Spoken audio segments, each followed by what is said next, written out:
Sveiki, čia jau Valtė, aš esu Martynas ir šiandien esam Kaišiadorių rajone Gyčio Sadausko ūkyje.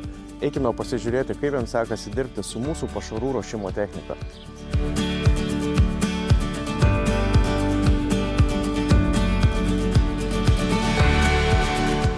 Ūkis jau mano, tai turbūt daugiau negu 25 metai.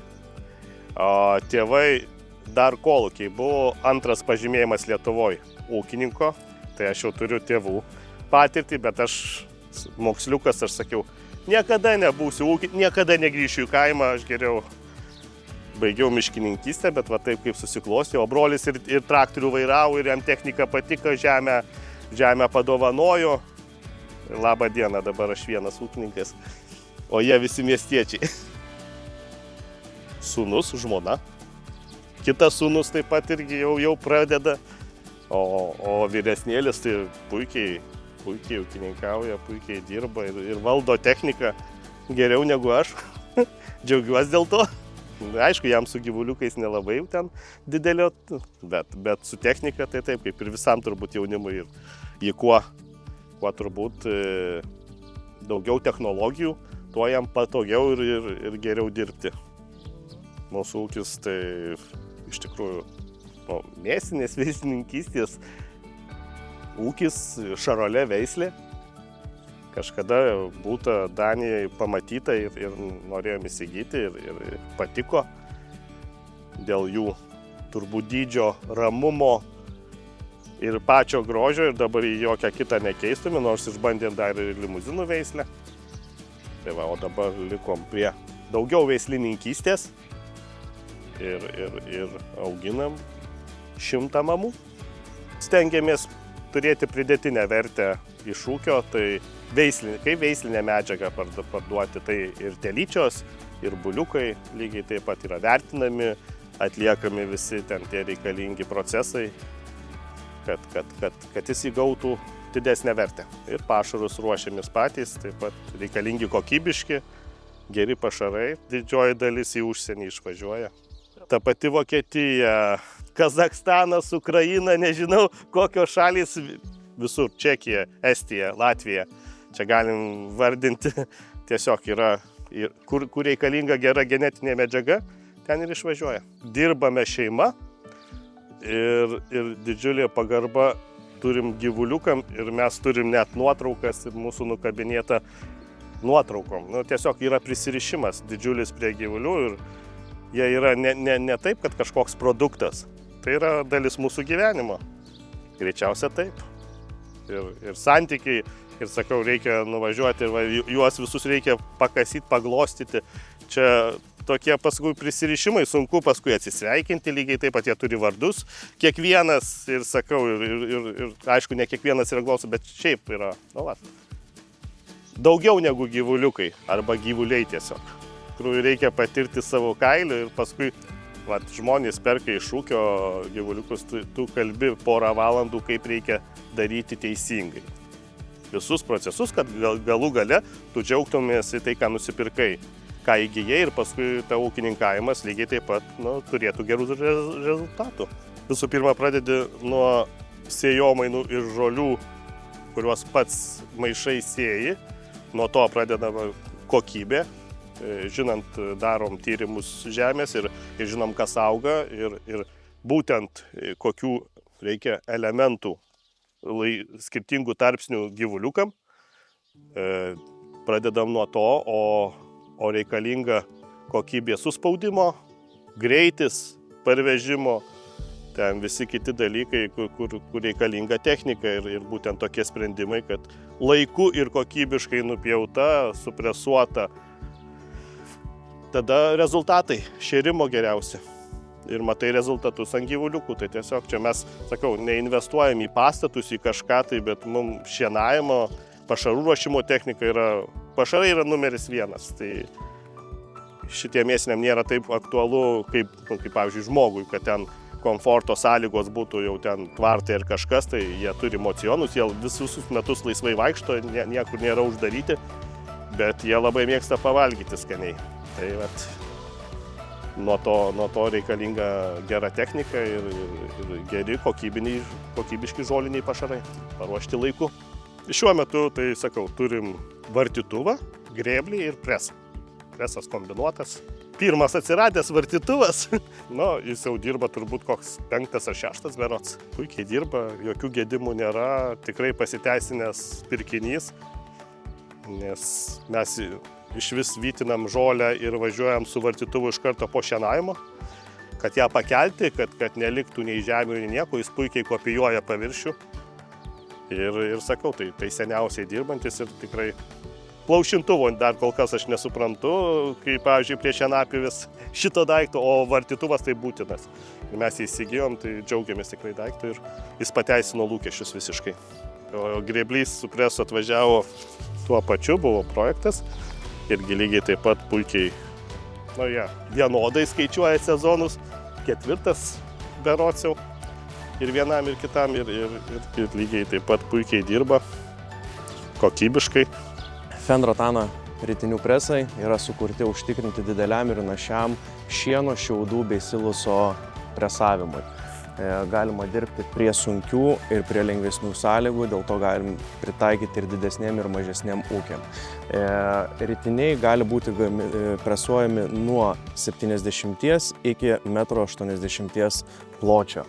Šis presas turi Extra Cut technologiją, kuri gali būti su 13, 17 arba 25 peilių sistema, kuri užtikrina geresnį suslėgimą ir pašaro paruošimą presavimui arba silosavimui. Hidrauliškai valdoma rinktuvo sistema, jinai gali būti iki 2,40 m pločio ir jinai užtikrina lengvą pašaro surinkimą nuo žemės, net ir esant sudėtingomis sąlygomis ar nelygiomis pradalgėmis.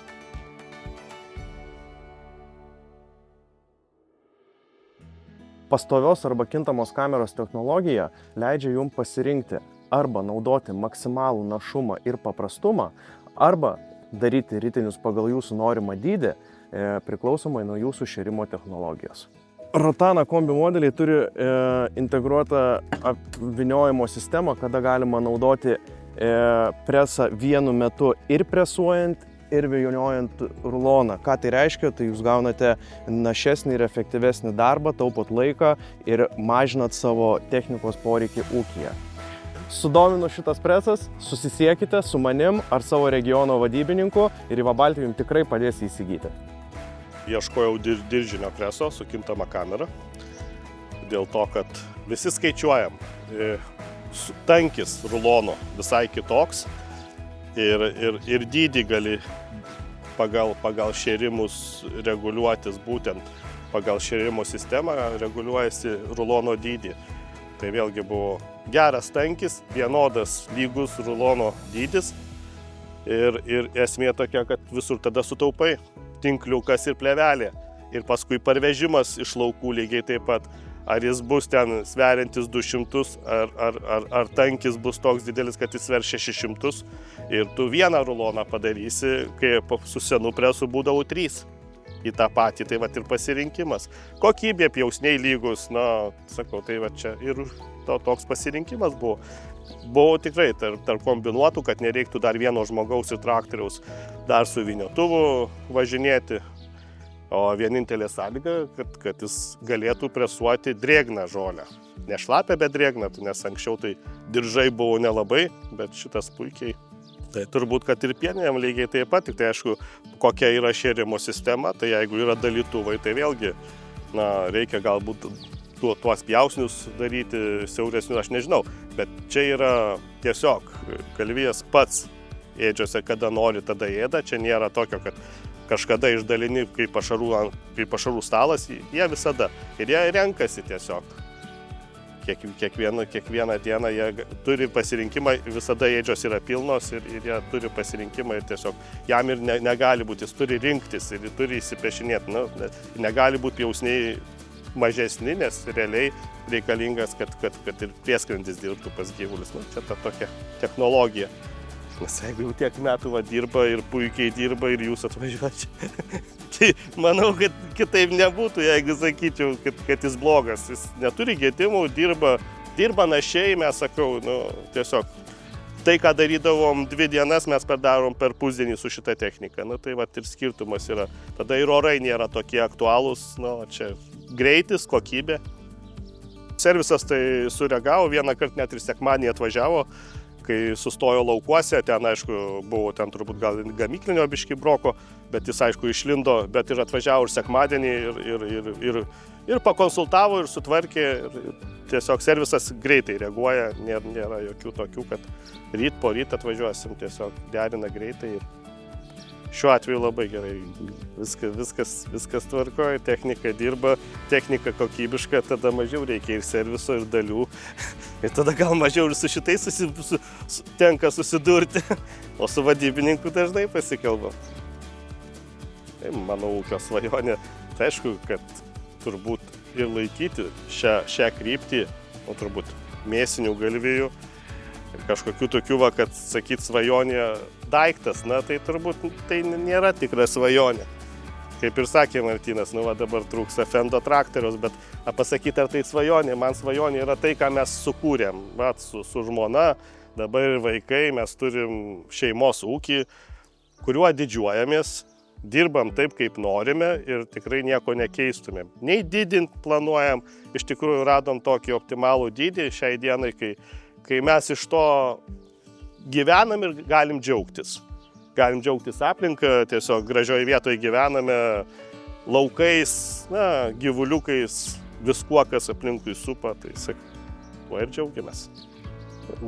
Turbūt kitiem ūkininkam sunku ką ar palinkėti ir pasakyti, tiesiog tu turi mylėti darbą, kurį dirbi. Tai tada ir ar tai bus su gyvuliukais, ar tie, kurie augina grūdus, tu vis tiek turi mylėti tą darbą ir jis tau turi patikti, o ne tai, kad išeiti, vėl nauja diena ir vėl tu ten visko būna.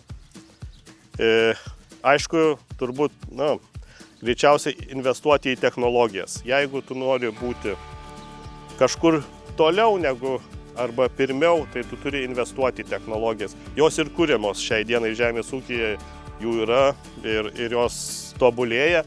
Ir manau, kad ir mes neturėtume atsilikti nuo jų ir tada lengviau tas ūkininkavimas taps ir turbūt ir palinkėti galėčiau tik tai kolegoms, kad kartais nebijoti, aišku, viską reikia pasverti, visus, bet technologijos tam ir skirtos ir tada palengvina ūkininkavimą ir geriau jaustums.